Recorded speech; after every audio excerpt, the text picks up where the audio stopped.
ازاي اختار شريك حياتي لو اول مرة بشوفه؟ الكلام ده للبنات وللرجال، بس هوجه الكلام للبنات عشان السؤال جاي من بنوته. اول حاجة القبول، لما تشوفيه تحس انك راضية عن شكله، متقبلة شكله، ليه قبول عندك. طب ليه يا آية؟ علشان هتعيشي معاه. ما ينفعش تعيشي مع راجل انت مش طايقة تبصي في وشه او مش راضية عن شكله. لازم يبقى مالي عينيكي عشان ما تجيش في يوم من الايام تبصي على راجل تاني غيره. وما تسمعيش كلام مامتك اللي هتقولك طب اتخطبي يا حبيبة قلبي ولو القبول ما جاش يبقى سيبيه. القبول بيجي من اول مره. والقبول يا جماعه ملوش علاقه بالجمال. ممكن يكون واحد جميل جدا بس دمه يلطش، دمه تقيل جدا على قلبك، مش قادره تبص في وشه اكتر من 30 ثانيه. وواحد تاني ممكن يكون مش جميل خالص او على قدر بسيط من الجمال لكن دمه زي الشربات. مهم جدا تكوني متقبله شكل جسمه.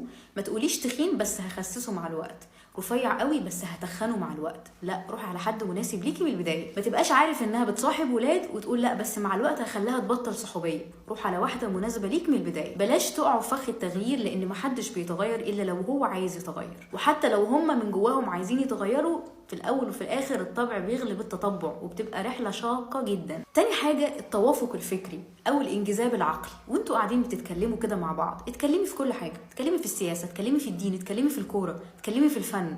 اعرفي هو عنده وجهه نظر ورأي ولا امعه. كل ما تقولي حاجه يقولك صح مظبوط، صح انا معاكي في دي، عشان ما عندوش رأي وما عندوش وجهه نظر. طب لما بتختلفوا مع بعض بتعرفوا تديروا الحوار ولا النقاش بينتهي ما بينكم بضرب الشبشب؟ لو انت اهلاويه وهو زملكاوي هيقولك عادي وهيبقى مش متعصب، ولا هيقوم يدغدغ الكرسي على دماغ اللي جابوكي؟ مهم جدا يبقى ما بينكم لغه حوار. تالت حاجه انجذاب الروح. مبسوطه وفرحانه ومستمتعه بالقعده معاه، حاسه ان الوقت بيعدي بسرعه، فيكوا حاجات شبه بعض، تضحكي وتهزري من قلبك، ولا دمه تقيل على قلبك وقعدته تقيله جدا وكل شويه تبصي في الساعه وعايزاه يمشي في 60 سلام. مهم جدا تكوني على طبيعتك معاه من غير تكلف ولا تصنع. في سؤال مهم جدا لازم تساليه لنفسك لما بتشوفيه لاول مره او تاني مره: الشخص ده ينفع يبقى معايا؟